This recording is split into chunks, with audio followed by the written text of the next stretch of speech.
Iya, terdengar Mbak, jelas. Oke, oke. Nah, Bapak sebelumnya apa kabar? Eh, Mudah-mudahan sehat ya, Pak. Ya, alhamdulillah sehat Mbak, sehat. Nah, alhamdulillah. Nah, oke. Jadi kali ini kan mungkin banyak juga karena kebetulan saya juga ada background pendidikan, terus juga banyak juga mungkin mahasiswa dan siswa yang mengalami hal yang sama tentang masalah kesulitan belajar gitu ya.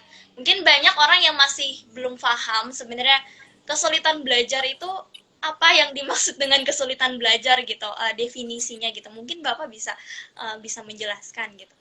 Oke, terima kasih Mbak Rahel.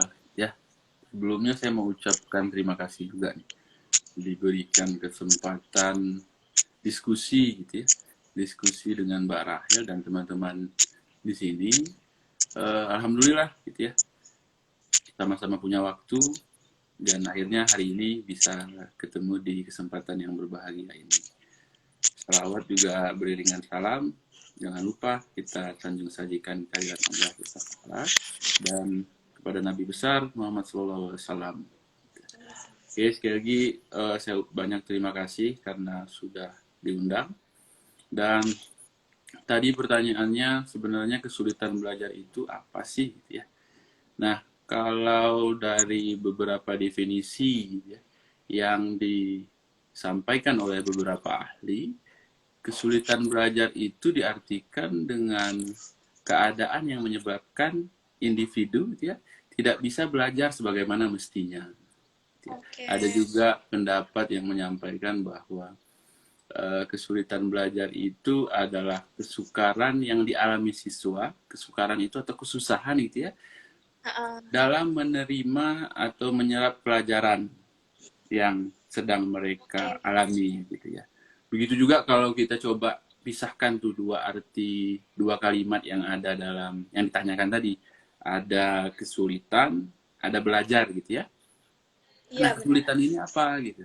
Nah, kesulitan ini secara sederhana teman-teman juga mungkin sudah paham gitu ya bahwa kesulitan itu adalah kesukaran, kesusahan gitu ya. Ketika orang ingin melakukan sesuatu, lalu dia mendapatkan hambatan, lalu dia mendapatkan sebentar ya, agak ribut sebentar. Mm,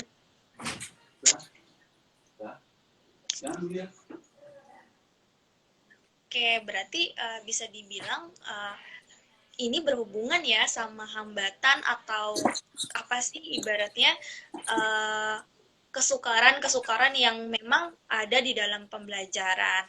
Nah, tapi kan ada banyak istilah nih, Pak. Sebenarnya saya penasaran juga kan ada kesulitan belajar, ada juga yang lambat belajar. Nah, itu apakah ada perbedaannya atau memang mereka emang punya kesamaannya gitu?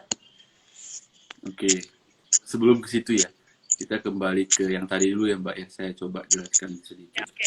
Ada kesulitan, ada dua kalimat, ada yang istilah kesulitan, ada juga istilah belajar gitu ya. Jadi kesulitan tadi kan udah jelas bahwa ada sebuah kesusahan, ada sebuah kesukaran yang dialami gitu ya ketika ingin melakukan sesuatu. Nah, kita masuk ke poin kalimat belajar. Nah, belajar ini apa gitu kan. Nah, belajar ini kalau teman-teman pernah dengar pendapatnya Skinner gitu ya. Kalau kata Oh, Skinner, belajar itu adalah proses adaptasi behavior yang progresif, sifatnya ke arah yang lebih baik. Kalau di bahasa Inggrisnya itu dia bilang a process of progressive behavior adaptation. Dia bilang gitu. Nah, artinya kalau kita gabungkan kedua kata tadi, kesulitan belajar adalah kesusahan, kesukaran itu ya, yang dialami individu ketika dia ingin melakukan kegiatan belajar. Kegiatan belajar seperti apa? Ya pasti kegiatan belajar yang efektif. Lalu ada iya. juga yang menyampaikan bahwa kalau saya kutip pendapat Prof. Prayitno, kalau dia bilang belajar itu adalah usaha sadar yang dilakukan individu, gitu ya, Iya. dari tidak tahu menjadi tahu, Tahu, iya. atau lebih jauh dari itu, tidak hanya dari tidak tahu menjadi tahu, tapi juga dari tidak mau menjadi mau. Dan yang Mau, terakhir iya. dia sampaikan dari tidak bisa menjadi bisa. dan Iya. sifatnya positif semua. Jadi kalau ada perubahan yang sifatnya negatif, walaupun dikatakan itu dari proses pembelajaran ketemu dengan orang lain atau ketemu dengan lingkungan, kalau sifatnya negatif, itu bukan belajar. Gitu. Itu aja mungkin. Oh, Tadi pertanyaannya, kedua ada istilah katanya slow slow learner ya Mbak, atau lambat belajar. Gitu ya? ah. Ya benar ya pertanyaannya. Iya benar Pak. Nah itu Oke. apakah mereka sama dalam kategori kesulitan belajar atau memang punya spesifiknya lagi gitu? Oke. Terima kasih pertanyaannya Mbak. Kalau dilihat dari apa yang dialami individu gitu ya, itu sama sebenarnya. Artinya anak-anak yang slow learner juga mengalami kesulitan ketika dia belajar. Iya. Ya gitu ya, sama, artinya sama. Tapi ada istilah, banyak istilah dalam kesulitan belajar gitu ya. Jadi arti kesulitan belajar pun sebenarnya sangat luas. Kalau kita spesifikasikan sebenarnya ada beberapa hal selain slow learner tadi atau lambat belajar. Ada juga learning disorder gitu ya. Nah iya. Ya, ada juga istilah learning dysfunction. Iya. Ada juga underachiever gitu ya. Nah, semua itu kan punya klasifikasi tersendiri. Kalau kesulitan belajar biasanya disamakan seperti learning disability gitu. Iya. Learning disability artinya ada ketidakmampuan seseorang gitu ya, yang apa namanya, diakibatkan oleh hambatan-hambatan tadi. Kalau slow learner kan memang individu yang belajar itu belajar sebagaimana mestinya, hanya saja dia memerlukan waktu yang lebih banyak Lama. daripada individu Iya. lain gitu ya. Tapi Iya benar. slow learner juga masih dalam kategori normal. Kalau kita Hmm, bicara intelijensi, hanya saja memang mungkin di bawah anak-anak yang intelijensinya normal. Agak sedikit di iya. bawah tapi masih normal. Gitu aja mungkin, Oke. Mbak. Oke. Nah, lantas faktor-faktor apa saja sih yang sebenarnya menyebabkan seorang individu atau seseorang siswa itu mengalami kesulitan belajar gitu di kelasnya gitu? Hmm, hmm. Faktor-faktor penyebab sebenarnya semua faktor bisa menyebabkan anak jadi sulit untuk belajar. Mulai dari faktor yang ada dalam diri gitu ya, sampai faktor-faktor yang berhubungan dengan dia tapi berada di luar diri dia. Atau Nah, kalau teman-teman istilahnya intrinsik dan ekstrinsik gitu ya. ya, Faktor eksternal, internal gitu. Nah, kalau dari internal itu bisa dipengaruhi oleh tingkat intelijensi tadi bisa. Bisa. mm-mm. Kesehatan juga bisa gitu. Minat, bakat, motivasi, dan yang paling banyak itu kebiasaan belajar. Nah, kebiasaan belajar itu juga sangat berpengaruh ya. Kalau kebiasaan belajar anak itu buruk, otomatis dia pasti mengalami kesulitan belajar Iya, ketika berada di sekolah. Dan ada faktor lain tadi kan, misalnya dari faktor dari luar diri, seperti faktor lingkungan. Nah, lingkungan kan banyak, tidak hanya lingkungan keluarga, tapi individu iya, pasti berada di lingkungan sekolah dan lingkungan masyarakat. Nah, kalau individu berada di lingkungan sekolah yang nggak buat dia nyaman, gitu ya, artinya supporting dari lingkungan sekolah itu minim. Artinya individu yang berada di sekolah jadi nggak nyaman, ruangan nggak memfasilitasi anak untuk belajar efektif, teman-teman juga bisa jadi korban bullying dan lain-lain. Nah, itu iya, pasti benar. sangat mempengaruhi kesulitan yang dialami oleh individu pastinya gitu. Oke, wah berarti luas banget sebenarnya Luas penyebabnya banget. itu banyak ya. Bisa jadi memang faktor ada di dalam diri si anak sendiri atau Hmm. bisa jadi mungkin ada faktor lain yang menyebabkan atau mengakibatkan kesulitan belajar ini. Hmm. Lah, lantas kan tadi Bapak menyinggung masalah intelijensi seseorang. Nah, tentu kan semakin rendah intelijensi seseorang, maka ini akan semakin meningkatkan learning disability ataupun masalah belajar yang dialami. Apakah memang anak-anak yang punya intelijensi normal juga mempengaruhi nih Pak untuk kesulitan belajar ini? Ya, oke. Anak-anak dengan tingkat intelijensi tinggi pun bahkan mengalami kesulitan belajar. Oh, oke. Kalau kenal istilah underachiever gitu ya, Nah, itu iya, anak-anak iya, yang iya. intelijensinya sebenarnya di atas rata-rata gitu. Iya. Di atas rata-rata. Underachiever tuh di atas rata-rata. Hanya saja ketika dia berproses dalam pembelajaran atau dinilai dari hasil pembelajarannya, dia tergolong rendah. Gitu. Nah, Bahkan apalagi anak-anak yang eh, mohon maaf, taraf intelijensinya di bawah rata-rata, tapi masih dalam kategori normal gitu ya. ah, oke. Berarti nggak semua ya. Maksudnya kan kita mikirnya kadang anak-anak yang intelijensinya tinggi itu pasti akan mengalami mulus gitu. Padahal Hmm, sebenarnya bisa jadi mereka juga punya hambatannya tersendiri gitu. Nah, kan, lalu tanda-tanda apa saja sih Pak yang sebenarnya kita perlu aware nih? Atau mungkin mahasiswa juga perlu aware sama dirinya, wah ternyata saya memang ada masalah nih gitu dalam hmm, pembelajaran saya gitu. Apa yang bisa dilihat mungkin seorang tua atau guru gitu? oke. Okay. Tanda-tanda yang muncul ketika hmm, kita apa namanya dikategorikan sebagai orang yang mengalami kesulitan belajar. Banyak sih sebenarnya Mbak ya. Impulsif itu bisa, Oke. gangguan perhatian itu bisa, nggak bisa fokus dan Ah, lain-lain, kurang koordinasi itu ah, itu juga itu juga bisa. Yang paling sering memang emosi labil. iya, iya Pak. eh Gangguan ingatan juga, sering cepet lupa gitu ya. Lalu lebih suka dengan pembelajaran visual. Kalau oral itu Yes. biasanya sulit dipahami gitu ya. Berbicara juga kalau di depan umum agak terbata-bata gitu ya. Artinya ketika diminta untuk berbicara secara verbal, aktivitas verbalnya minim. Lalu ketika Ah, dimintakan bicara membaca, contoh-contoh sederhana aja ya, kita mau identifikasi. Ketika diminta untuk membaca dengan suara keras, dengan bersuara, dia nggak nyaman. Dia lebih nyaman membaca oke. buku misalnya dalam hati, lebih mudah dipahami dalam hati. Itu banyak banyak hal ya sebenarnya kalau teman-teman punya apa namanya mau identifikasi diri apakah saya Ya, mengalami kesulitan belajar. apa namanya Ya. kesulitan belajar. Kemudian antisosial itu Oke. bisa jadi hal yang patut diperhitungkan apakah itu menjadi gejala Hati-hati. gitu,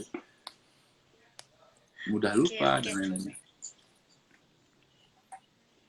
Oke. Atau bisa jadi mungkin ya ada kehususan tertentu yang akhirnya malah mempertambah eh, ketidakmampuan dia juga gitu. Maksudnya Hmm, dalam arti mungkin ada individu-individu yang mohon maaf nih ya, maksudnya mengalami satu kehususan tertentu akhirnya mungkin di satu bidang itu ada hambatan gitu karena memang faktor kekhususannya itu tadi gitu. Oh, hmm, banyak ternyata sebenarnya ya tanda-tanda yang bisa dilihat banyak. gitu kayak kurang fokus, terus perhatiannya pendek gitu ya, short attention atau dan lain-lain sebagainya gitu. Nah, Nah, cuma kalau kesulitan belajar ini sebenarnya ada jenis-jenisnya nggak sih Pak atau ragam-ragamnya? Kayak tadi kan banyak tuh istilah-istilahnya yang memang kadang asing gitu nah, di telinga kita gitu. oke. Sebenarnya dalam kesulitan belajar, Deddy Corbuzier pernah dengar nggak diseleksia? Ya enggak, pernah nggak? Dia bilang anaknya punya diseleksia gitu. Atau ada istilah lain, dispraksia atau disgrafia dan lain-lain, diskalkulisia gitu. Jadi ragam kesulitan belajar sebenarnya kalau kita apa namanya kita kaji lebih dalam itu beragam sekali ya Mbak. Tadi contoh Nah,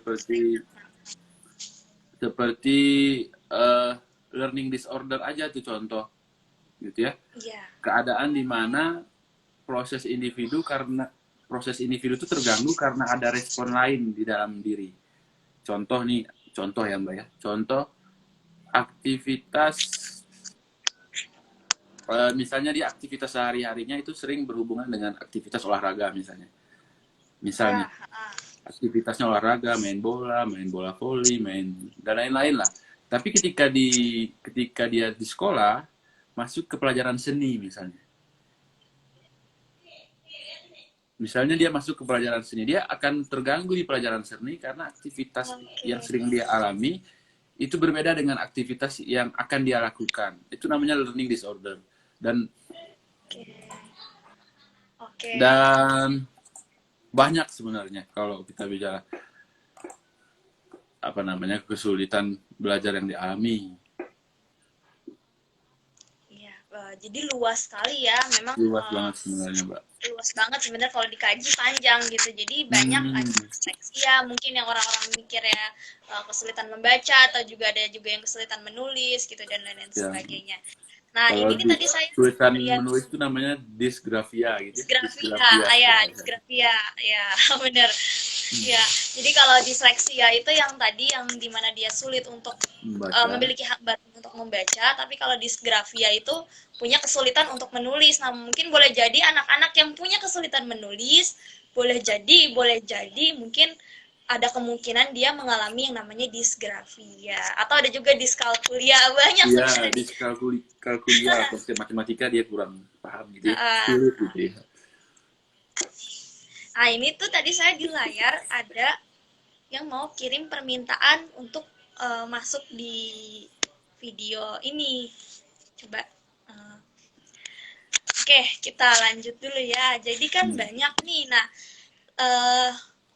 dan buat teman-teman kalau misalnya ada yang mau ditanyakan, sok monggo gitu ya.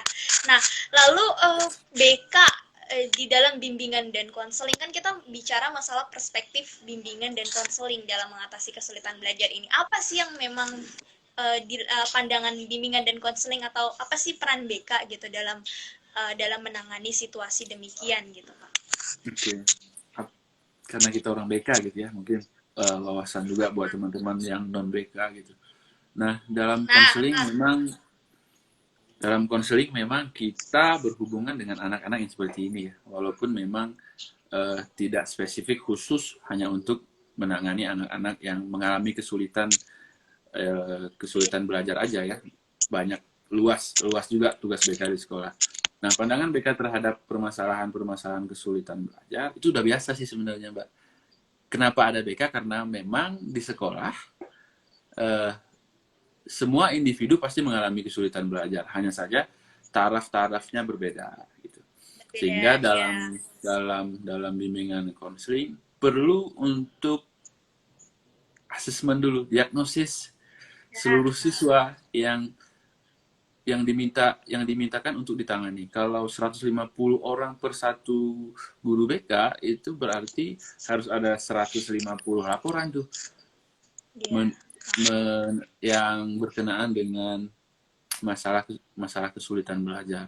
Dan memang peran BK di sini sangat penting ya, karena identifikasi mendalam terhadap permasalahan seperti ini memang itu diampu dan diemban gitu ya, dan dipertanggungjawabkan oleh guru-guru BK di sekolah. Jadi kalau ada individu yang mengalami kesulitan belajar sampai dia dikeluarkan dari sekolah, itu yang salah bukan siswanya, itu yang salah guru BK-nya. Kalau memang belum pernah ada penanganan yang dilakukan oleh guru BK. Gitu. Jadi kesulitan belajar kan bermacam-macam ya, Mbak ya. Bisa aja karena sekolah nggak mau tahu apa yang menyebabkan dia sulit belajar, prestasinya rendah. Yang dinilai sekolah kan hanya prestasi, nilai akademik, gitu ya. Ketika nilai akademiknya tidak sesuai dengan yang diharapkan oleh sekolah, bisa aja kan itu dikeluarkan dari sekolah. Nah, di mana peran BK gitu. Nah, ketika hal-hal seperti ini terjadi di sekolah, yang pertama kali harus disalahkan itu adalah guru BK. Sehingga guru BK harus pasang mata ke semua individu yang ada di sekolah. Oke. Nah, jadi mau meluruskan info juga, jadi adanya guru BK itu bukan cuma untuk anak-anak yang bermasalah secara perilaku ya, tapi jauh lebih luas lagi ketika ada anak-anak yang mungkin prestasinya jauh di bawah atau mungkin mengalami masalah belajar tertentu. Nah, itu juga guru BK harus untuk berperan gitu. Jadi bukan cuman masalah yang sifatnya tawuran baru guru BK hadir. Nah, sebenarnya sistemnya itu bukan seperti itu, teman-teman gitu ya. Jadi kita sekalian luruskan juga stigma tentang bimbingan dan konseling itu apa sih gitu sebenarnya. Nah, lalu seandainya si anak ini udah ketahuan. Kalau zaman dulu mungkin ya ketika anak jelek nilainya yang dikomunikasiin itu anaknya gitu ya, Pak. Kalau zaman dulu nih, zaman-zaman era tahun dulu gitu. Tapi kalau zaman sekarang anak nilai jelek yang disalahin adalah gurunya. Ibaratnya kan banyak tuh orang tua yang anak saya tuh pintar, bisa gitu. Padahal di sekolah nggak baik-baik aja nih, ada masalah gitu, ada something wrong gitu, ada sesuatu yang harus diatasi. Ini peran guru atau guru BK dalam menghadapi orang tua yang sering denial. Ini gimana sih gitu? Oke, memang zaman sekarang orang tua denial banget ya, nggak mau disalahkan Ya, buat anaknya, yang disalahkan sekolah kadang-kadang itu. Tapi ya, ada hal positif, ada juga negatif yang kita bisa oke. ambil dari kedua kejadian tersebut. Misal sekolah menyalahkan si anak karena prestasinya rendah, dan Ya, orang tua menyalahkan sekolah karena mungkin tadi seperti yang Mbak katakan. Nah, kedua-dua ini bisa disimpulkan mungkin ada benarnya, mungkin ada salahnya. Di sekolah kita lihat sekarang fasilitas penunjang untuk anak-anak yang contoh tadi mengalami kesulitan belajar itu kan pasti minim. Tidak semua benar. tempat yang tidak semua daerah, tidak semua sekolah itu mempunyai alat pembelajaran visual yang menarik, gitu ya. Yang Iya, dituntut hanya bagaimana seorang guru bisa menyampaikan materi iya. dengan baik, tidak didukung oleh prasarana dan sarana yang menunjang seperti Ya, anak-anak yang tadi dia hanya cepat menangkap ketika pembelajaran disampaikan secara visual. Tapi guru nggak pernah sampaikan secara visual gitu kan. Bisa aja, bisa. Tapi pandangan BK ketika terjadi permasalahan-permasalahan seperti ini, kita harus masuk ke dalam kedua belah pihak. Kita masuk ke sekolah, di sekolah tanggung jawab kita gitu ya. Salah satu tanggung jawab kita. Artinya ketika di sekolah kita identifikasi betul-betul penyebab anak ini mengalami kesulitan belajar. iya. Jangan lupa didiagnosa, diprognosis juga. Setelah itu berikan treatment. Jangan lupa, jangan sampai ketika anak punya masalah prestasi, anak orang tuh belum dikasih treatment, orang tua udah marah-marah. Jangan, kasih treatment dulu. Iya, Makanya tadi identifikasi awal ketika anak mengalami kesulitan belajar itu penting, sehingga guru-guru BK di sekolah itu bisa memberikan pelayanan-pelayanan terbaiknya kepada individu yang memiliki kesulitan belajar. Jangan sampai hal-hal pelayanan di sekolah mengenai prestasi kesulitan belajar belum diberikan, tapi anak sudah mengalami permasalahan lain gitu di iya. rumah. Nah, ketika di rumah kita juga punya tanggung jawab.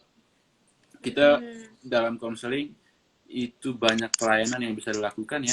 Ada layanan konsultasi, mediasi, gitu ya, dan layanan-layanan lain, sehingga ketika ada permasalahan orang tua dengan sekolah, kita menjadi penengah yang tahu semua cerita yang dialami oleh individu, sehingga pemahaman terhadap masing-masing persepsi tadi kita bisa lerai lah dengan fakta yang sudah kita kita lakukan. Contoh tadi identifikasi kasus secara mendalam gitu, studi kasus lah secara mendalam.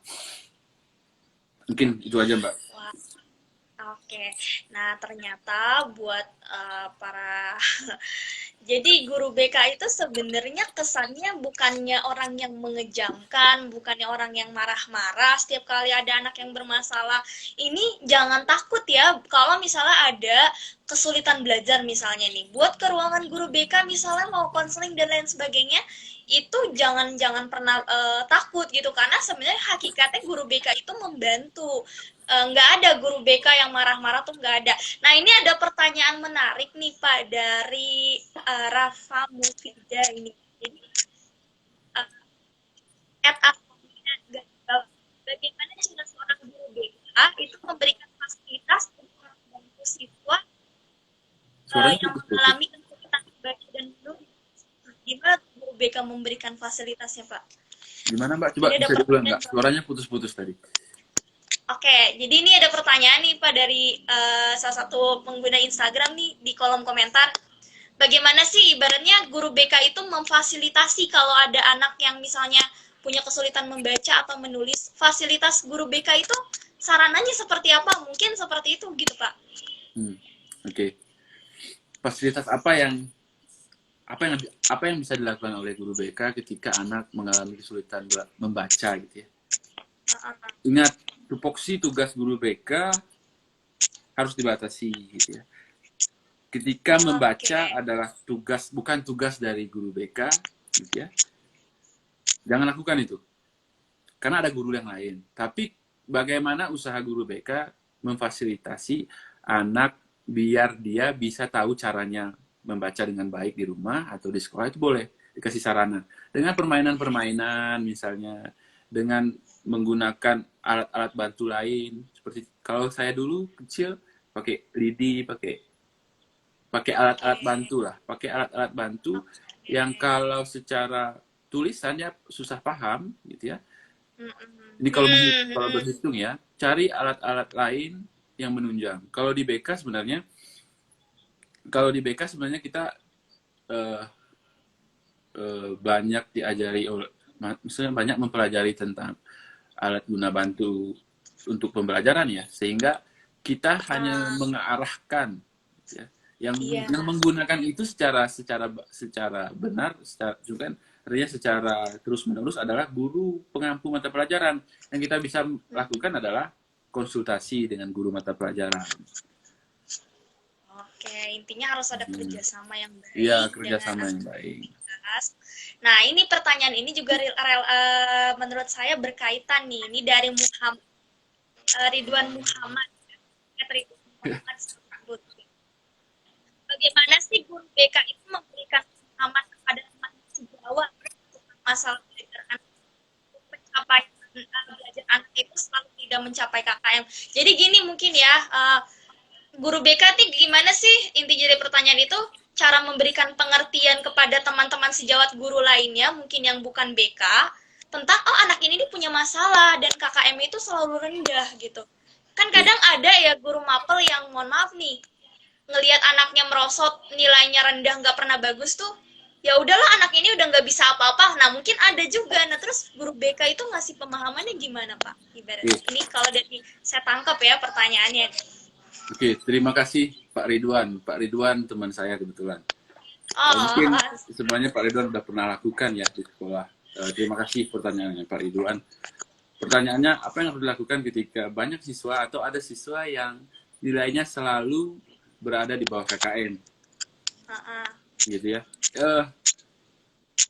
Yang sebenarnya kita harus bertanya lagi, apa yang sudah dilakukan guru BK selama proses pembelajaran di sekolah?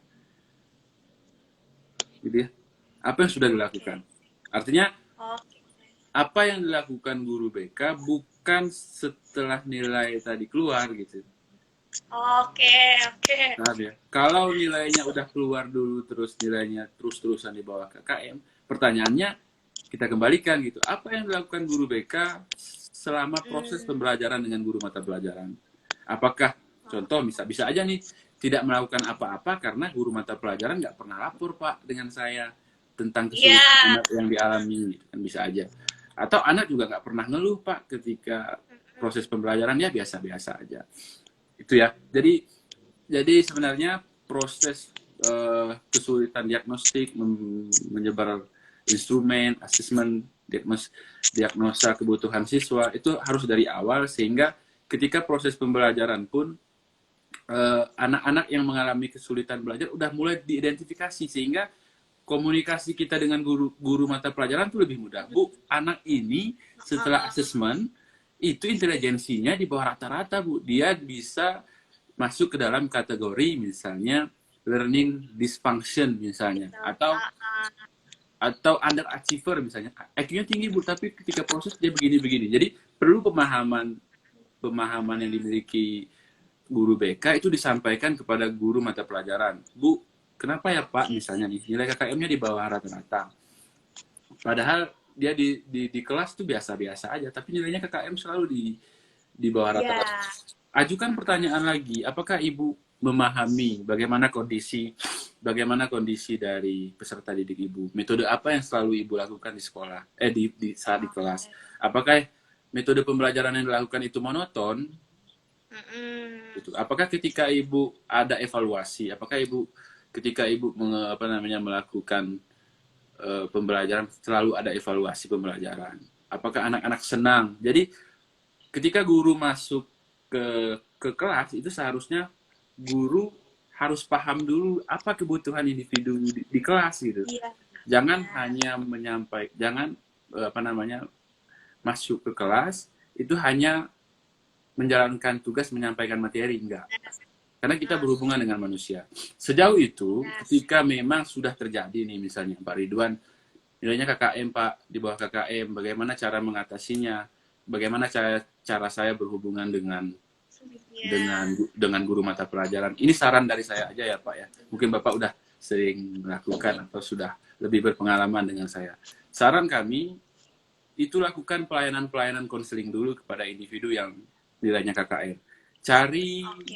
Cari secara mendalam apa yang menyebabkan individu berada dalam kesulitan. Bisa aja tadi Mbak, misal kenapa dia nilai KKM-nya terus-terusan rendah, bisa aja dia di rumah nggak nyaman, bisa aja berasal dari keluarga broken home, bisa aja dia di sekolah sering dibully misalnya. Ya nggak, banyak faktor yang bisa aja juga kesehatan bukan hanya kesehatan mental, kesehatan psikologis juga, fisiologis dia juga terganggu, kan bisa aja. Sehingga penanganan atau pelayanan yang diberikan itu tidak fokus langsung bagaimana cara meningkatkan nilai KKM anak, enggak. Tapi selesaikan dulu masalah yang melatar belakangi dia, sehingga kenapa dia jadi nilainya selalu rendah. Setelah itu baru sampaikan koordinasi dengan guru mata pelajaran bahwa anak ini spesial gitu kan, bisa aja Mbak. Betul. Nah ya, intinya kesimpulannya guru BK itu emang harus bisa menggali ya, bukan hanya ibaratnya menggali sebenarnya apa sih yang melatar belakangi satu peristiwa tersebut itu bisa terjadi. Nah ini ada yang nanya nih Pak, saya nggak paham tentang arti prognosis. Nah, apa? Mungkin bisa dijelaskan gitu. Saya nggak paham tentang arti prognosis itu apa. Apa sih sebenarnya Pak prognosis? Yang nanya siapa Mbak? Yang nanya namanya siapa? Ini dari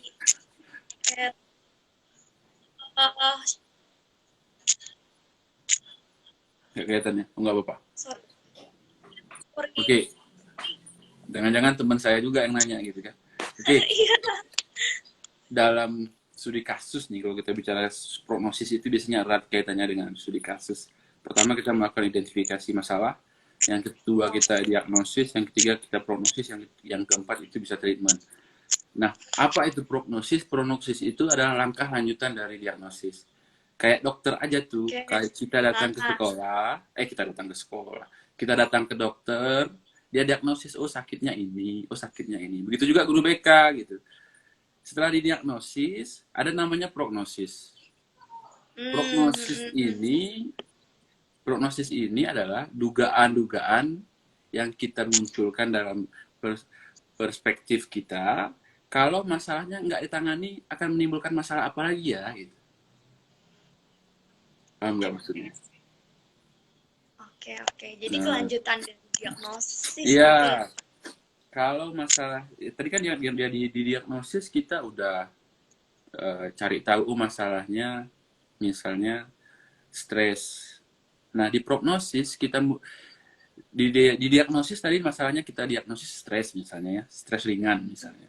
Nah, di prognosis itu kita munculkan bagaimana kalau stres ringan ini tidak dialami, masalah-masalah apa yang muncul.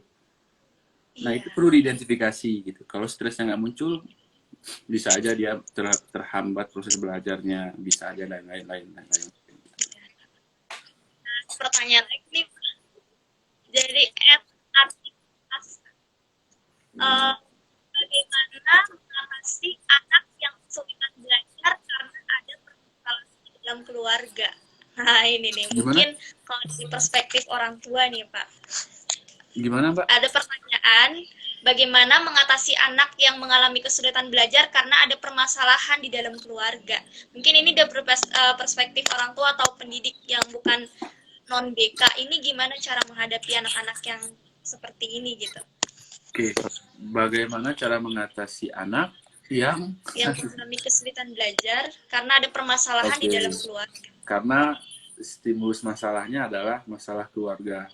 Kalau orang tua, jelas ya sebenarnya banyak kalau teman-teman buka apa namanya yang menyebabkan anak mengalami kesulitan, salah satunya kan dari keluarga. Kalau ditanya di luar guru BK, kita masuk ke guru BK aja dulu ya. Nah, ketika memang diidentifikasi anak mengalami kesulitan belajar dan itu berhubungan dengan bagaimana keadaan dia di rumah, itu guru BK bisa berperan melalui pelayanan-pelayanan yang ada gitu. Guru BK kan bisa melakukan layanan mediasi misalnya. Ini untuk teman-teman BK ya. Layanan mediasi, pahami dulu masalah individu yang bermasalah, ketemu dengan orang tua, nanti bisa ditemukan. Atau juga dengan konsultasi. Kita jadi orang kedua yang berhubungan dengan orang ketiga gitu. Dan gunakan pelayanan-pelayanan lain sehingga masalah yang dihadapi itu bisa terentaskan. Nah, kalau di rumah usahakan kalau memang ibunya udah tahu gitu ya. Kalau memang ibunya udah tahu bahwa penyebab permasalahan yang dialami anak adalah keadaan keluarga, saran saya lakukan aktivitas positif keluarga bersama-sama di rumah, lebih banyak di rumah. Apapun aktivitas positifnya, jangankan ngobrol lama, ngobrol sebentar, nanya kabar, nanyain PR aja itu luar biasa bagi psikologis anak. Itu aja mungkin, Mbak. Oke. Nah, ini ada pertanyaan lagi nih, Pak. Dari Ika Puji Rahayu. Nah, bentar. Nah, pertanyaannya ini, Assalamualaikum warahmatullahi wabarakatuh. Maaf, bagaimana cara menciptakan suasana belajar yang bisa membantu mengatasi kesulitan belajar? Nah, ini mungkin menciptakan suasana belajar yang bisa membantu mengatasi kesulitan belajar. Nah, ini gimana nih, Pak? Oke. Dari Ika Terima Puji kasih, Rahayu. Mbak Ika. Mahasiswa saya kayaknya. Oke. Bagaimana cara menciptakan suasana belajar? Jadi, kalau kita bicara suasana, itu nggak hanya bagaimana meja ditata, bagaimana papan tulis ditata, apakah ruangannya panas, apakah ruangannya terlalu dingin. Tidak hanya berbicara sampai di situ gitu ya. Kita juga berbicara ketika berbicara suasana kepada guru yang mengampu atau kepada konselor yang berada dalam suasana tersebut. Kalau secara efektif, guru itu kan harus menjadi individu yang disenangi oleh guru. Jadi kalau masih ada guru yang kejam di sekolah, kalau masih ada guru yang membawa identitas asli gitu ya, saya orangnya pemarah, jadi kalau saya ke sekolah juga saya jadi pemarah, itu kan buat suasana kelas itu menjadi tidak kondusif atau tidak nyaman, sehingga memang perlu untuk calon guru, untuk mahasiswa saya mungkin ada di sini, untuk meningkatkan karakteristik positif ya. Karakteristik positif itu banyak. Menjadi pengayom, menjadi pendengar yang aktif. Jadi jangan pilih kasih tuh kalau di sekolah. Kalau zaman saya dulu, guru-gurunya pasti ada aja tuh yang sukanya cerita cuma dengan beberapa orang aja gitu. Yang lain nggak peduli. Yang lain nggak dipeduliin. Nah, itu suasana yang sebenarnya udah buat secara nggak sadar suasana menjadi tidak nyaman dan tidak baik untuk proses pembelajaran di kelas, karena karakteristik guru tadi tidak seperti apa yang diharapkan oleh semua peserta didik yang berada di kelas misalnya.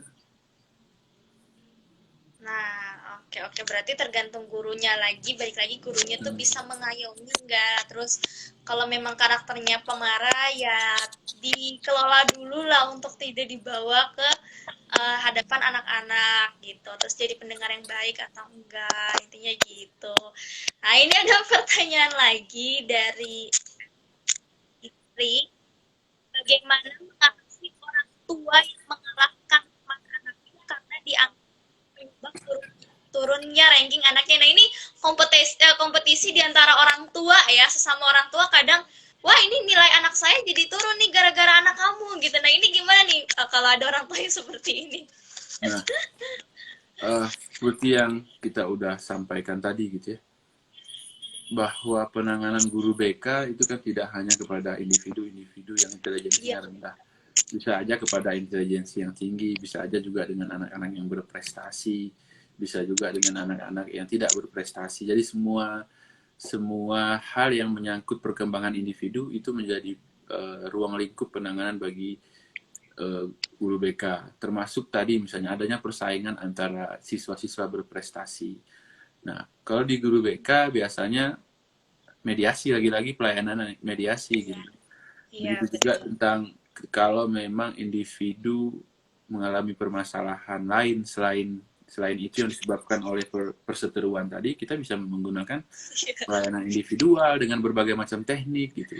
Bisa yang paling relevan mungkin teknik-teknik kognitif ya, atau bisa pakai juga kognitif behavior. Artinya ada pikiran-pikiran irasional yang dialami individu yang perlu dirasionalkan. Tadi contoh misalnya, gara-gara anak kamu, anak saya peringkatnya jadi lebih rendah. Iya, nah itu kan pikiran-pikiran irasional yang dibentuk dari persepsi negatif individu gitu ya. Jadi tugas guru BK, tugas konselor atau tugas orang-orang yang berhubungan dengan psikologi adalah merasionalkan itu gitu. Atau juga bisa dengan cara mengkonseling atau memberikan pelayanan agar individu yang merasa dirinya dikalahkan tadi merasionalkan pikirannya serta meningkatkan bagaimana cara belajar lebih efektif sehingga bisa meraih prestasi yang diinginkan. Jadi kalau memang perseteruannya udah mulai lebih luas gitu ya, kalau kita pakai pola 17 plus dari Prof. Praitno gitu ya, banyak pelayanan juga gitu, bisa dimediasikan aja kedua-duanya gitu. Salahnya di mana? Apa pernah memang orang yang A menyakiti orang yang B? Jangan-jangan cuma perasaan. Jadi rasionalkan aja itu. Gitu. Benar-benar. Nah, ini catatan penting buat orang tua. Kadang orang tua juga yang akhirnya bikin anak itu jadi down gitu. Ibaratnya kan kadang mempermasalahkan, kamu dapat ranking berapa, temanmu dapat ranking berapa. Kalau menurut saya, untuk apa kita menanyakan hal-hal yang seperti ini? Karena sifatnya adalah untuk apa gitu, kalau hanya sekedar bersaing, ibaratnya kita juga memikirkan harga diri anak yang rankingnya di bawah gitu. Jadi ya tidak usah lagi lah ya mempeributkan masalah ranking. Coba tanya temanmu ranking berapa. Nah, itu tidak usah lagi gitu ya. Nah, ini ada pertanyaan lagi, tapi sebenarnya udah dijelaskan ya di di penjelasan yang sebelumnya. Cuman coba kita paparkan lagi. Ini dari Christian Hayu 99. Ini bertanya, bagaimana peran guru itu menangani siswa yang broken home atau mengalami masalah keluarga gitu ya. Apakah broken home itu berdampak akan kesulitan belajar? Nah, mungkin tadi saya sudah sempat disinggung ya, tapi coba kita paparkan lagi, sebenarnya dampak dari broken home ini apa sih terhadap terutama anak gitu ya, terhadap siswa gitu, biar nanti orang tua juga bisa lebih berhati-hati untuk pada saat ini terjadi gitu. Oke, mahasiswa saya juga yang nanya ya, apakah berdampak? Jelas, tadi sudah dijelaskan bahwa semua aspek dalam kehidupan itu bisa jadi penyebab anak mengalami kesulitan belajar, mulai dari aspek psikologis, sosiologis, fisiologis juga bisa masuk tuh, yang menyebabkan anak mengalami kesulitan belajar. berkaitan dengan broken home. Broken home ini luas juga artinya tuh Mbak. Jadi broken home bukan artinya tuh bukan hanya karena kedua orang tua berpisah, enggak. Tapi kekerasan juga masuk broken home. Iya. Oke. Oke. Oke. Jadi Jadi kekerasan masuk ya. kekerasan juga masuk dalam kategori broken home. Jadi broken home itu bukan karena orang tua bercerai aja, pisah gitu. Jadi yang anak tinggal dengan salah satu anggota keluarga, ayah atau ibu gitu, enggak gitu. Jadi Iya. broken home itu kalau suasana keluarga itu nggak nyaman, nggak buat anak nyaman, buat anak tertekan, buat anak pengen lari dari keluarga, itu biasanya dalam kategori broken home, termasuk kekerasan juga. Nah, pertanyaannya tadi, bagaimana cara mengatasi itu, gitu ya? Ya, ibaratnya gimana sih cara mengatasi misalnya keluarga yang broken home, misalnya anak yang mengalami keluarga broken home ini, supaya mungkin dia itu bisa belajarnya bisa lebih maksimal gitu. Oke, kalau kamu guru BK, sebenarnya kamu udah tahu jawabannya, gitu. Bagaimana Iya. cara mengatasinya? Berikan pelayanan yang sesuai.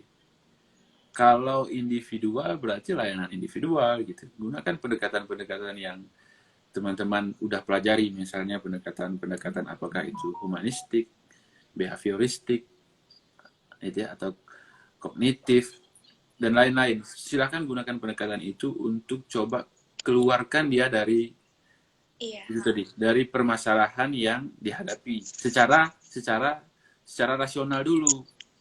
Kan kalau kita diminta untuk menyelesaikan masalah dia di rumah, apakah mungkin, pertanyaannya? Mungkin aja, tapi itu sulit. Ya enggak? Kalau Iya. kita diminta untuk menyelesaikan tadi, misalnya dia broken home karena orang tuanya bercerai, kita diminta si anak untuk mempersatukan mereka sebagai guru BK, apakah mungkin? Coba Mbak jawab. Mungkin nggak kira-kira? Mungkin, tapi membutuhkan Iya. waktu yang relatif sangat panjang, sangat lama gitu ya. Iya. Nah, yang paling bisa digunakan itu adalah menggunakan misalnya berdamai dengan kondisi saat ini. Gitu. Ada Iya. teori konseling berdamai terhadap keadaan saat ini, atau gunakan misalnya teknik kursi kosong misalnya, bahwa dia dalam keadaan sekarang sering Iya. sering apa namanya, atau dengan teknik-teknik lain, dengan bermain peran misalnya. Teknik kursi kosong itu bisa digunakan agar individu bisa menerima keadaan dia sekarang, sehingga keadaan di rumah itu tidak terbawa-bawa ke kehidupan sehari-hari saat ini. Individu yang bermasalah itu adalah individu yang nggak efektif ke kehidupan sehari-harinya gitu ya. Jadi tugas kita adalah mengefektifkan kehidupan sehari-harinya tadi. Kalau dia belajar nggak bisa belajar dengan baik, usahakan belajar dengan baik. Usaha yang paling baik ketika broken home, masuk ke dalam individu dan bawa dia dalam keadaan sekarang dan masa depan. Jangan back ke belakang, tapi sekarang kan masa depan. Apa yang dia inginkan ke depan, bagaimana, apa yang bisa dia lakukan. Atau memang kalau memang mau back ke belakang, usaha apa yang udah dilakukan individu untuk menenteramkan keadaan di rumah tadi misalnya. Jangan-jangan belum pernah ada usaha lain gitu. Jadi di konseling kita bisa membuka alternatif behavior yang bisa dilakukan individu, sehingga keadaan rumah itu bisa lebih kondusif. Apakah individu pernah mendamaikan misalnya, atau membuat aktivitas yang menyenangkan bersama di rumah? Oh, belum pernah. Kira-kira mau nggak lakukan sesuatu? Mau Pak, gitu. Kira-kira apa nih yang menyenangkan? Oh, kayaknya saya harus bawa kue ulang tahun, misalnya mau merayakan ulang tahun sama-sama dan lain-lain. Artinya Betul. banyak aktivitas yang bisa dilakukan oleh guru BK. Itu aja, Mbak. Betul sekali ya. Berarti intinya, nah di sini ya, guru BK itu bukan memberikan nasihat ya. Dalam arti guru BK mengajak siswa untuk bisa berdamai dengan keadaannya, tapi bukan berarti guru BK itu memberikan nasihat, kamu harus begini. Enggak. Tapi mungkin bisa jadi guru BK itu memberikan tadi alternatif apa yang kamu lakukan pada saat situasi seperti ini. Nah, mungkin itu bisa terjadi. Nah, ini ada pertanyaan lagi nih, Pak. Ini kebetulan dari ibu saya, seorang pendidik juga. Jadi intinya bagaimana mengatasi anak yang kesulitan kontak mata. dengan gurunya dan juga sering tidak fokus juga nih dalam belajar gitu. Anaknya sekolah dasar usia SD. Nah ini mungkin ada anak-anak tertentu yang nggak ada eye contact ya. Jadi disuruh tatap mata ibu coba lihat itu dia nggak bisa. Terus fokusnya juga kurang. Nah ini kalau sebagai guru pendidik yang umum ya Pak, itu ada nggak sih hal-hal yang perlu dilatih ke anak ini gitu? Oke, kalau seperti itu sepertinya masuk ke dalam kategori learning disability juga gitu ya, karena Iya ada, benar-benar. Nah, atau bisa juga ke learning dysfunction, artinya ada alat indera yang tidak berfungsi sebagaimana mestinya. ah, Learning betul. dysfunction, mungkin learning Ah, dysfunction kayaknya lebih lebih lebih lebih masuk, lebih iya, sesuai ya. Ketidakberfungsian belajar karena mungkin ada salah satu alat indera indra. yang tidak berfungsi dengan Ya, benar. Apa betul. yang bisa dilakukan oleh orang tua di rumah, atau bagaimana, apa yang harus dilakukan oleh guru di sekolah, itu identifikasi dulu. Ini penyebabnya apa? Apakah ini kelainan, Oke. atau memang ini adalah aktivitas apa namanya, aktivitas subnormalitas mental, artinya masih normal, eh, yang bisa dilatih untuk ditangani gitu. Itu harus diidentifikasi dulu ya. Oke. Apakah dia, setelah itu diidentifikasi, biasanya latihan-latihan tadi, misalnya dia nggak fokus, coba arahkan ke hal-hal yang dia paling sukai sehari-hari. Itu apa, apakah masih nggak fokus gitu. Oke. Yang dia paling senangi di rumah itu seperti apa misalnya, apakah kalau dia lihat itu dia eye contact-nya tetap ada gitu, atau jangan-jangan dia nggak suka terhadap sesuatu gitu. Jangan-jangan kalau kelihat saya misalnya, dia nggak suka lihat kumis misalnya, dia nggak mau lihat, bisa aja tuh. Jadi identifikasi Iya. mendalam terhadap apa yang dilakukan anak itu perlu, sehingga penanganan yang dilakukan itu nggak hanya trial and error gitu ya, udah coba-coba ya, mau error Iya. juga nggak apa-apa gitu. Jadi ada apa namanya, ada usaha lebih, atau ibu bisa bawa ke, misalnya ke ahlinya dulu, ke dokter misalnya psikiater, atau ke dokter apa gitu, bisa aja kan. Jadi Iya, identifikasi benar-benar. mendalam dulu, sehingga latihan-latihan yang diberikan itu nggak jadi hanya trial and error. Kalau harapannya, kalau nggak bisa ya nggak, tidak menyebabkan hal itu bertambah parah Yes. gitu kan. Itu kan Yes. trial and error, itu kan bahayanya kan itu. Kita coba-coba Iya. treatment, Iya. tapi kita nggak tahu Iya. apakah ini cocok dengan dia, sehingga bisa aja Iya. memperparah gitu ya. Nah, kalau Ah, memang fokus itu masih dianggap masih sesuatu yang bisa ditangani dengan latihan-latihan sederhana, bisa gunakan alat-alat yang disukai anak oke. sebagai fokus ketika dia ingin ingin apa namanya, ingin berinteraksi dengan orang lain. Sehingga Mm-mm. jangan dipaksa juga tuh, diginiin, dipegang kepalanya, dipaksain kita, jangan. Artinya Ah, saran dari saya adalah identifikasi lebih dalam dulu terhadap iya, apa betul. sih penyebab itu. Karena learning dysfunction gitu ya, disfungsi dari alat indera itu Iya, betul, perlu betul. identifikasi dalam. Ngalamin. Iya. Iya, nah, Jadi saya jadi nggak bisa kasih intinya, saran, saya nggak bisa kasih saran iya, iya. apa-apa gitu ya. Iya, iya, balik lagi bahwa anak yang eye contact-nya kurang bisa jadi mungkin mereka mengalami ke masalah dengan alat indera tadi, atau bisa juga memang ada kehususan. Saya gini, ada penglihatannya normal tapi untuk eye contact dia Ya, susah gitu. Nah, itu ada ya. juga yang seperti itu. Jadi lebih baik identifikasi dulu masalahnya, dan setelah itu kita tahu penanganan yang cocok itu apa, jangan coba-coba sendiri gitu Ya, ya. Nah, ini ada pertanyaan lagi. ya, Mbak. Jadi eh, ini mungkin dari seorang guru yang notabene dia dipesan gitu ya Pak ya, bentar saya. Nah, Ya, isu eh, kami banyak yang mengalami kesulitan belajar seperti yang Bapak sampaikan. Apakah ada penanganan khusus yang perlu dilakukan dikarenakan siswa tidak bersama orang tua? Nah, jadi mungkin ini maksudnya beliau ini guru pesantren dan siswanya banyak yang mengalami kesulitan belajar, nanti gimana sedangkan orang tuanya itu jauh gitu, mungkin ada yang di luar daerah dan lain sebagainya. Nah, ini gimana nih Pak mengatasi situasi Oke, demikian? justru memang kesulitan belajar itu memang harus ditangani oleh guru di sekolah kalau memang aktivitas sehari-hari individu lebih banyak dihabiskan di sekolah. Jadi Iya. orang tua jauh di mana itu nggak jadi masalah sebenarnya, Mbak. Karena penanganan utama yang harus dilakukan guru adalah saat di sekolah kan gitu. Karena proses Iya, betul. kesulitan itu pun terjadi bisa aja karena berada di sekolah gitu. Pesantren misalnya. Lagi-lagi apa yang harus dilakukan mungkin komunikasi dengan orang tua itu penting ya. Tapi Iya. komunikasi dua arah yang tidak ingat yang tidak menambah parah masalah yang dihadapi oleh individu. Kan banyak tuh guru, Bu, ibu, anak ibu nih nilainya rendah nih, Bu. Tolong dong, Bu, dimarahin gitu. Itu kan menambah Iya. sebenarnya. Ah, Oh iya, iya, Pak, terima kasih. Nanti akan saya telepon dia. Nah, ditelepon sama iya, orang tua betul. ke sekolah. Kamu ini belajar yang baik begini-begini. Ibu capek cari uang dan Betul. lain-lain. Nah, itu akhirnya kan menambah Betul. permasalahan yang dihadapi oleh individu. Mungkin Iya.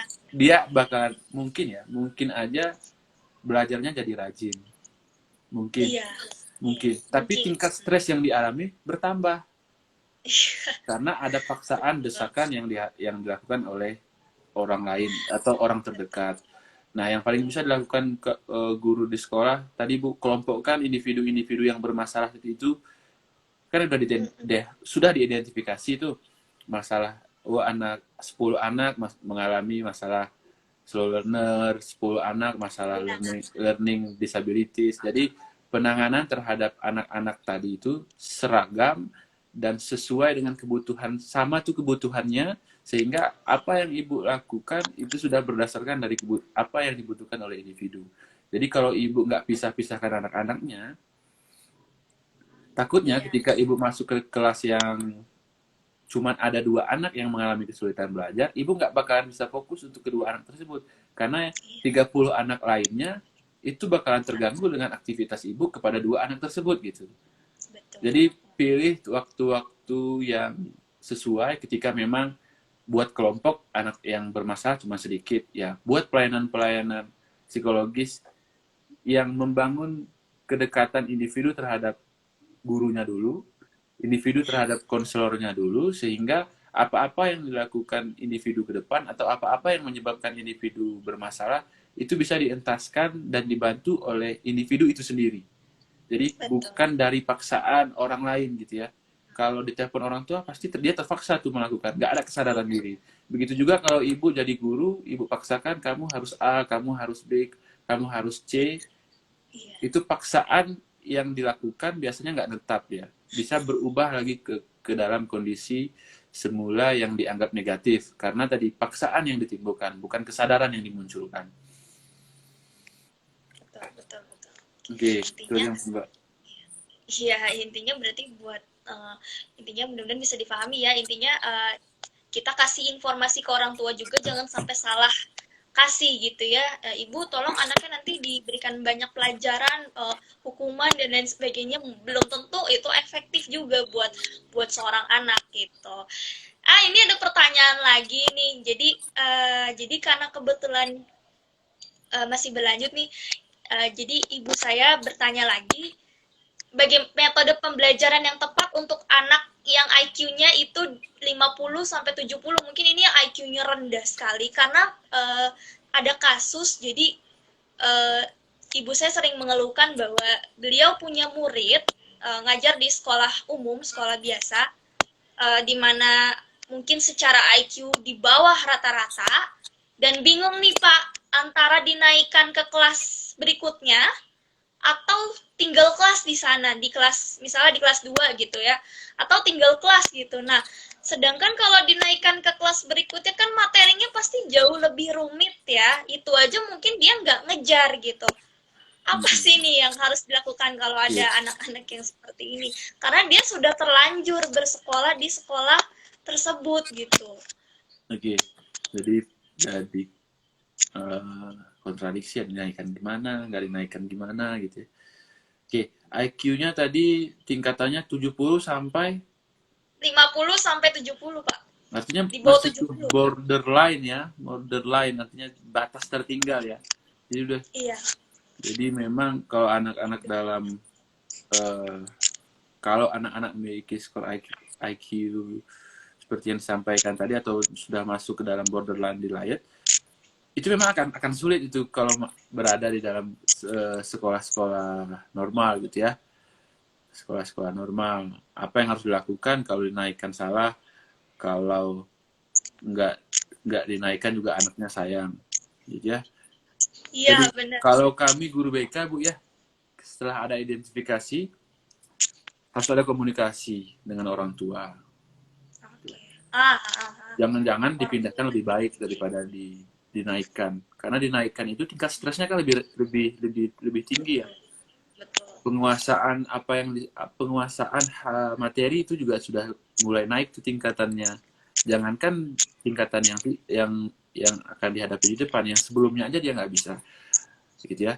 Kalau kami guru BK lebih menyarankan berkomunikasi dengan orang tua bahwa anak dalam kondisi borderline gitu ya, sehingga ketika dinaikkan pun yang akan mengalami kesulitan si anak, jadi kasihan. Jadi sehingga yang dilakukan guru BK itu menyarankan orang tua memasukkan ke sekolah yang lain. Iya. Nah, selanjutnya kalau IQ-nya 50-70 sebenarnya memang susah sih Mbak. Tapi kalau memang IQ-nya masih 70 ke 85 itu masih bisa dengan banyak cara ya, apalagi masih SD misalnya. Jangan lupa ibu harus kenali dulu bakat lain yang dia nggak bisa, mungkin berhitung, membaca. Kenali dulu bakat lain yang dia miliki. Ada nggak? Nggak mungkin nggak ada gitu. Nggak mungkin nggak ada bakat lain yang dia sukai. Yang selanjutnya terus beri motivasi dan dukungan. Jadi perhatiannya itu lebih terpusat kepada individu yang mengalami hal tersebut tadi, gitu ya. Jadi selanjutnya kita paksa dia untuk bersaing. Gimana caranya nih anak bisa bersaing di sekolah? Gitu. Karena memang tadi anak-anak dalam borderline itu daya saing, daya tangkap, daya semuanya itu memang agak minim. Tinggal apakah ada usaha yang dilakukan oleh orang tua dan guru di sekolah, itu jadi pertanyaan. Kalau ada, cara usahanya bisa seperti yang disampaikan tadi. Dan yang paling sering itu adalah gunakan metode pengulangan. Ini yang biasanya guru banyak nggak sabar gitu. Pengulangan. Jadi kalau anak dengan 1-2 kali penyampaian itu dia paham, tapi untuk anak-anak yang seperti ini, gunakan teknik pengulangan secara perlahan dan terus-menerus. Betul. Pengulangan. Dan jangan lupa kalau di sekolah, gunakan bahasa yang mudah dimengerti. Jangan gunakan bahasa buku gitu. Iya. Kalau ibu menyampaikan ke individu satu dengan bahasa buku dia mengerti, kalau dengan anak-anak ini coba dulu dengan bahasa buku tapi dia nggak ngerti, coba dengan bahasa yang lebih sederhana gitu, yang lebih mudah dia pahami. Itu akan mudah dilakukan karena tadi di awal ibu sudah mulai coba identifikasi nih bakat kelebihan dia di bagian apa gitu. Kita bisa aja menyampaikan materi dengan apa yang dia sukai kan gitu. Betul sekali. Jadi IQ rendah itu bukan bodoh ya, sebenarnya dia punya kekhasan dan membutuhkan treatment yang lebih daripada yang lain gitu. Iya, betul.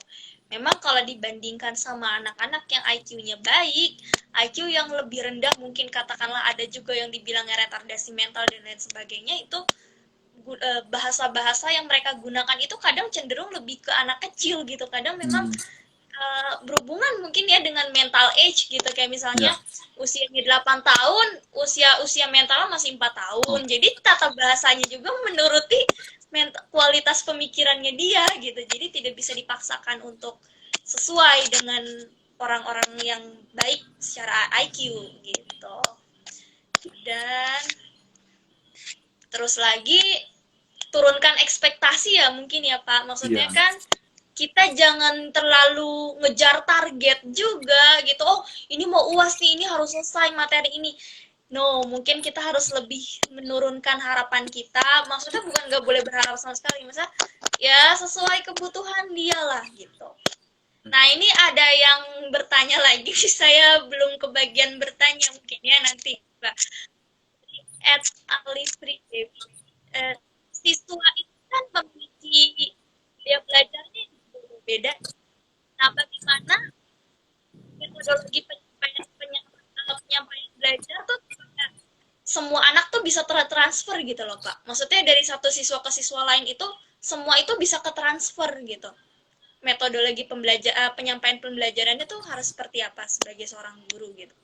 Oke, kalau teman-teman sudah belajar, bukan sedang kuliah sebenarnya. Oke, metode yang bisa digunakan biar anak di kelas itu bisa menyampaikan, bisa menerima apa yang kita sampaikan secara baik. Ya, buat metode yang menyenangkan, apapun metodenya. Kalau sekarang di sekolah itu kan guru-guru menyampaikan materi itu kan kadang-kadang hanya sesuai dengan kurikulum ya. Iya, iya betul. Kalau kurikulumnya seperti ini ya udah sampaikan ini ada KI 1, KI 2, KI 3, KI 4 tanpa memperhatikan kebutuhan siswa. Iya, betul. Kebutuhan siswa, kesanggupan siswa terhadap penerimaan informasi yang disampaikan. Apakah di sekolah sudah punya layar visual yang menunjang aktivitas pembelajaran? Apakah sudah ada alat simulasi misalnya dan lain-lain? Karena itu tadi seperti yang dikatakan penanya tadi kan individu di sekolah itu kan berbeda-beda. Iya memang semua individu yang ada di sekolah itu berbeda-beda. Ada yang cepat nangkap dengan visual, ada yang cepat nangkap dengan oral, dengan bicara dia cepat nangkap, ada yang cepat nangkap dengan membaca, ada yang cepat nangkap dia nggak memperhatikan cuma mendengarkan. Nah, bagaimana aktivitas guru di sekolah sehingga semua hal yang dipunyai oleh individu itu tadi bisa dimaksimalkan dengan baik, ya gunakan semua metode yang mengcover itu semua. Iya, betul. Kalau apa namanya person center, misalnya person center ada metode pembelajaran blended learning misalnya, ya. Jadi dalam satu pembelajaran itu banyak metode yang digunakan, ada simulasinya, ada penjelasannya, ada juga visualisasi dari bentuk gambar atau poster dan lain-lain, itu kan bisa aja. Jadi gunakan metode yang beragam sesuai dengan kebutuhan siswa di kelas. Jangan gunakan metode yang disiapkan di rumah tanpa mengetahui kondisi dan keadaan siswa di kelas. Iya. Gitu. Oke. Terjadi kayak gitu. Jadi guru di sekolah di rumah udah siapkan bla bla bla bla. Yang dia buat itu berpanduan terhadap kurikulum, tidak, dan mengenyampingkan kebutuhan siswa di sekolah. Nah, harapannya antara kurikulum dan kebutuhan siswa di sekolah itu bisa menjadi panduan utama ketika kita merancang sebuah program pembelajaran di kelas. Itu saran saya ya, saran. Nah, ada satu pertanyaan terakhir yang mungkin bisa saya bacakan dari KH0 ini, dari teman saya dari Hoirunisa, mahasiswa juga. Jadi bagaimana mengatasi peserta didik yang memiliki motivasi dalam pembelajaran. Nah, ini penting nih ya buat anak-anak yang punya motivasi rendah ini, gimana cara mengatasi peserta didik yang motivasinya rendah dalam belajar gitu, Pak. Nah, ini dalam perspektif guru BK ya. Iya. Bagaimana cara mengatasi motivasi saya yang rendah, Pak? Gitu ya. Gitu ya. Ini dalam perspektif guru, mungkin bisa jadi guru BK atau misalnya guru-guru lainnya yang punya anak-anak motivasinya rendah dalam belajar itu harus seperti apa gitu. Oke, terima kasih atas pertanyaannya. Bagaimana cara mengatasi individu yang punya motivasi rendah gitu ya. Cara mengatasinya, jadi guru mengetahui atau konselor mengetahui individu memiliki motivasi rendah itu dari mana? Pertanyaan awal ya. Apakah dari aktivitas pembelajaran ataukah hanya cuma dari nilai seolah lalu disimpulkan bahwa individu ini punya nilai rendah atau dari mana gitu ya? Itu yang pertama. Jadi disadari betul, diidentifikasi betul bahwa motivasi yang muncul itu diidentifikasi dari apa gitu. Itu yang pertama. Dan yang kedua, masalah motivasi adalah masalah yang sangat paling sering dihadapi oleh guru ya. Ada anak yang malas-malasan ke sekolah gitu ya. Jadi perubahannya itu relatif berubah-ubah. Hari ini malas, hari besok rajin. Ada juga ada besoknya juga malas lagi, rajin lagi. Bagaimana cara penanganannya? Kalau kami guru BK atau konselor, ada 10 pelayanan yang bisa digunakan. Pertama, bisa menggunakan layanan individual, khusus untuk individu yang mengalami masalah motivasi belajar. Ya, khusus menangani satu orang. Tapi ketika memang banyak individu yang mengalami masalah yang sama, bisa menggunakan konseling dalam format kelompok. Bisa itu bimbingan kelompok atau konseling kelompok. Artinya ada dinamika yang dibangun dalam kegiatan kelompok sehingga mereka bisa bertukar informasi gitu. Woi, kamu ngapain? Kamu ngapain nih? Kenapa sih motivasinya kurang? Lalu ada 1-2 anak yang motivasinya tinggi menjadi informan bagaimana cara meningkatkan individu yang motivasinya rendah. Itu kalau formatnya kelompok. Tapi kalau formatnya individual, usahakan individu keluar dari tekanan yang dialami. Biasanya apa-apa yang dilakukan individu itu sebenarnya individu udah tahu, Mbak. Untuk meningkatkan individu, untuk meningkatkan motivasi saya harus apa, individu sebenarnya udah ada, sudah tahu. Tapi hanya saja dia nggak tahu bagaimana cara melakukan, dia nggak tahu bagaimana cara agar bersemangat melakukan. Nah, tugas guru BK di sekolah atau guru konselor di sekolah dan di luar sekolah adalah itu, mendorong itu untuk dibangun. Artinya mendorong itu untuk dikeluarkan dan dilakukan.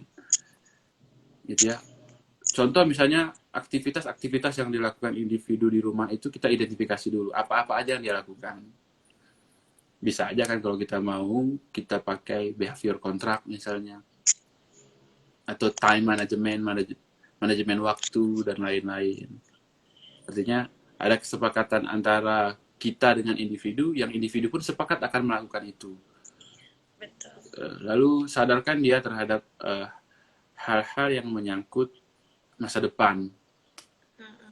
Jadi individu-individu yang punya motivasi rendah, kadang-kadang individu tersebut kurang mampu membayangkan masa depan. Betul. Kurang mampu membayangkan masa depan sehingga apa yang dia lakukan dia rasa cukup. Gitu ya. Itu aja mungkin, Pak. Itu ya, Khairunisa, mudah-mudahan bisa dipahami. Jadi ya, balik lagi, BK harus punya pelayanannya. Tadi bisa dengan individu atau bisa juga dengan kelompok. Sebenarnya ini satu pertanyaan dari Khairunisa, tapi ada satu pertanyaan terakhir mungkin ya yang menarik buat saya, dan mudah-mudahan bisa jadi pembelajaran juga buat teman-teman lainnya. Ini ada mungkin saya nggak tahu siswa atau mahasiswa nih ya, yang bertanya gimana menumbuhkan motivasi diri sendiri dalam saat belajar daring. Ini kadang kan kalau belajar daring itu kan suka membuat susah dalam belajar gitu. Nah, ini gimana nih Pak untuk bisa memotivasi diri kita sendiri saat mungkin belajar online gitu. Ini sebenarnya pertanyaan untuk yang kuliahnya masih online gitu ya. Kalau dengan saya di Jakarta masih online juga, mungkin banyak yang mengalami ya. Jadi motivasinya agak menurun kalau pembelajarannya online gitu ya. Benar ya? Betul. Yang pertama memang tadi berdamai dengan situasi. Artinya identifikasi apa yang mempengaruhi individu itu menjadi tidak termotivasi. Misalnya mungkin kalau online itu suara yang ditangkap nggak jelas, ya betul. Lalu kadang-kadang terganggu oleh jaringan, betul betul. Atau Nggak kondusif. kantong cepat menipis karena kuota yang sangat mahal Iya iya. dan lain-lain. Ngerasain ya. Lalu berbagai macam hal yang dihadapi. Contoh juga nggak bisa reaktif terhadap pembelajaran, cuma nonton doang gitu kan. Iya iya. Sambil tiduran, sambil ini, sambil itu. Nah, Kadang bagaimana nggak on cam. kadang-kadang nggak on cam karena memang Masukan dosennya juga siswa gitu. nggak mewajibkan on cam, gitu bisa aja. Banyak Oh banyak iya. banyak hal-hal yang mengakibatkan akhirnya individu kalau kuliah online itu ya hanya sekedar hadir gitu ya. Jadi motivasi untuk kuliah online jadi eh, jadi apa namanya, jadi meningkat. Nah, yang pertama, ini bukan saran konselor ya, saran pribadi saya nih. Karena saya juga Ya nggak kadang apa-apa. selaku dosen ya kadang-kadang menyadari bahwa banyak individu yang akhirnya terlihat sedang bosan mendengarkan Iya. atau mengikuti pembelajaran yang begitu-begitu aja. Yang pertama, berdamai dengan masa sekarang dulu, berdamai dengan masa sekarang. Artinya gini, apa yang menyebabkan ini terjadi itu diidentifikasi sebaik mungkin. Jangan hanya melihat dari apa yang saya lakukan, tapi apa yang saya lakukan itu kan biasanya tadi kuotanya jadi banyak kehabisan, jaringan terbengkalai dan lain-lain. Kalau di masa pandemi dulu, mungkin kita bisa bersimpulan bahwa kalau offline pun, kalau saya sedang boring nih, saya sedang nggak semangat motivasi karena Ya. online terus. Tapi kalau saya kuliahnya offline, masih ada pandemi, Iya. dan lain-lain. Jadi perspektif negatif coba dibalikan ke perspektif yang lebih positif. Artinya dikontra dia Mbak, dilawan. Kalau di dalam konseling itu ada salah satu proses healing namanya self talk, bicara ke diri sendiri Diri sendiri. terhadap Yes. situasi yang lebih positif. Self talk, bicara di cermin, bicara saat kuliah, bicara aja sendiri gitu. Yes. Jadi ketika ada perasaan-perasaan yang muncul, itu menimbulkan kinerja psikologis atau kinerja fisik menjadi negatif, coba self talk dulu. Self talk banyak ke pribadi. Artinya dilawan tuh pikiran-pikiran irasionalnya. Mungkin aja pikirannya rasional tapi negatif, yang menyebabkan kenegatifan. Tapi bisa aja pikirannya rasional tapi juga menyebabkan efek negatif. Jadi saran dari saya itu self talk aja dulu, self talk dan identifikasi kira-kira apa yang bisa dilakukan kalau memang pembelajaran daring tidak dilakukan. Apakah pembelajaran luring sudah bisa dilakukan atau tidak? Jadi kelola kognitif, kelola apa namanya, dari cara berpikir itu jadi hal yang paling mudah untuk dilakukan. Kalau kata Prof. Praitno itu untuk merubah satu keadaan yang nggak baik jadi lebih baik, itu rubah 5 hal, Mbak. BMB3. Pernah dengar nggak? Ada BMB3. Rubah pikirannya jadi lebih positif. Gitu ya. Berpikirnya usahakan jadi lebih positif. Perasaannya juga mengikuti apa yang dipikirkan. Ya. Lalu B yang ketiga ada bersikap, bertindak, dan bertanggung jawab. Jadi apa yang dirasa, apa yang dipikir tadi coba dilakukan dan dipertanggungjawabkan. Sehingga ketika memang pembelajaran online adalah kewajiban individu dan itu sudah menjadi peraturan dari pihak kampus misalnya, silakan ikuti aja. Itu namanya bertanggung jawab dan lain-lain gitu ya. Jadi kalau nggak suka, motivasinya rendah, jadi nggak kuliah, kira-kira yang rugi siapa? Ya, diri sendiri ya. Kan bukan dosennya yang rugi, artinya bukan Ya, daringnya juga yang rugi gitu kan. Dasar untuk beruntung. Iya, betul sekali. Oke, itu aja mungkin. Oke, dan ini mungkin satu pertanyaan terakhir dari teman-teman yang bisa saya bacakan. Saya ada punya satu pertanyaan lagi nih untuk Bapak yang sekaligus mungkin penutupan juga buat kita gitu ya. Apa sih yang sebaiknya perlu dihindari seorang pendidik gitu kesalahan-kesalahan seperti apa yang memang pendidik ini memang sebaiknya tidak lakukan deh di dalam pembelajaran gitu, yang akhirnya membuat anak itu jadi belajar kurang efektif juga gitu. Oke. Apa yang dilakukan pendidik di sekolah sehingga membuat situasi jadi nggak nyaman gitu ya? Yang sering dilakukan pendidik, yang seharusnya dihindari pendidik gitu ya.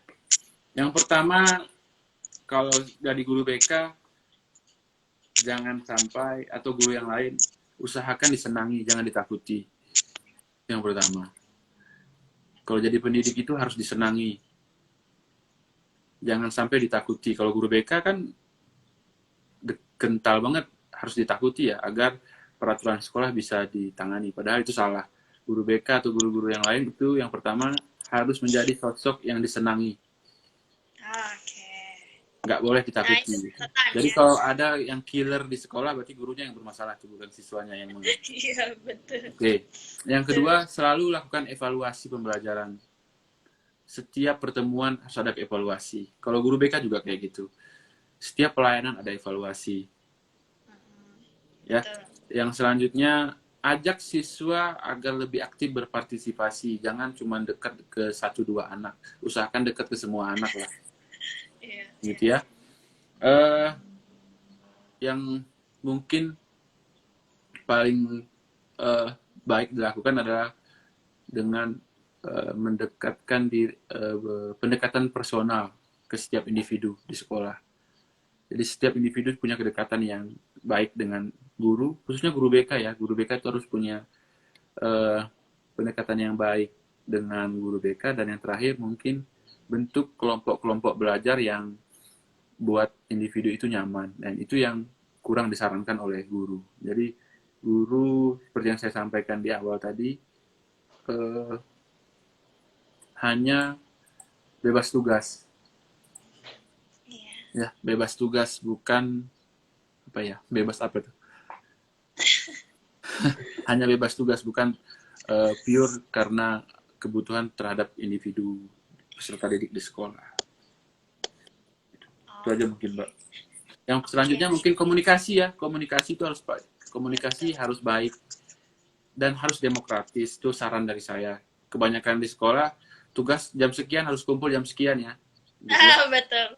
Kalau tugasnya jam sekian, udah tahu belum ada anak-anak yang mungkin pulang sekolah dia harus ngapain dulu, atau anak-anak yang slow learner tadi misalnya. Artinya harus mengambil keputusan bersama, jangan mengambil keputusan secara pribadi untuk menilai sebuah proses yang sedang dialami. Itu aja mungkin, Mbak. Oke, luar biasa sekali ya. Berarti harus ada kesepakatan intinya antara guru dengan murid-muridnya apapun yang terjadi gitu. Nah ini mungkin sekaligus kita closing ya Bapak. Terima kasih banyak. Mungkin ada pesan-pesan buat mahasiswa supaya mereka bisa lebih meningkat lagi dalam belajar, karena ini banyak juga yang dari kalangan mahasiswa. Oh, oke. Untuk teman-teman mahasiswa mungkin, jadi dari apa yang saya sampaikan, coba saya sampaikan tadi. Sebenarnya apa yang saya sampaikan mungkin teman-teman udah pada paham semua. Kita hanya mengkaji hari ini. Semoga apa yang disampaikan itu menjadi saran yang baik buat teman-teman dan tahu apa yang harus dilakukan ketika bertemu dengan individu-individu yang mengalami kesulitan belajar. Itu aja mungkin, Mbak. Betul. Wah, luar biasa sekali. Terima kasih Bapak sebelumnya, mohon maaf. Dan terima kasih juga buat teman-teman, maaf kalau saya ada beberapa yang belum saya bacakan pertanyaannya. Terima kasih atas antusiasmenya dan ikut berpartisipasi aktifnya juga. Dan terima kasih buat Bapak yang sudah menyampaikan materi ini dengan sangat-sangat baik dan luar biasa sekali. Tentunya bisa menjadi pembelajaran khususnya untuk ya mahasiswa ataupun untuk orang-orang yang terjun di dalam dunia pendidikan atau konselor atau guru BK gitu. Terima kasih sebelumnya buat Bapak yang sudah menyampaikan ini. Mohon maaf apabila terdapat kekurangan dan kesalahan kata-kata. Sehat terus buat Bapak dan keluarga. Ya, terima kasih Mbak. Terima kasih. Iya, terima kasih Pak. Terima kasih juga buat teman-teman semuanya. Mohon maaf saya tidak bisa sapa satu persatu. salam kenal buat yang memang masih baru, dan terima kasih semuanya atas turut ikut berpartisipasinya. Dan itu ya tadi intinya, guru harus kreatif dan tentunya mempunyai cara-cara yang menyenangkan untuk proses pembelajaran bisa lebih maksimal. Terima kasih, saya akhiri. Wassalamualaikum warahmatullahi wabarakatuh. Waalaikumsalam.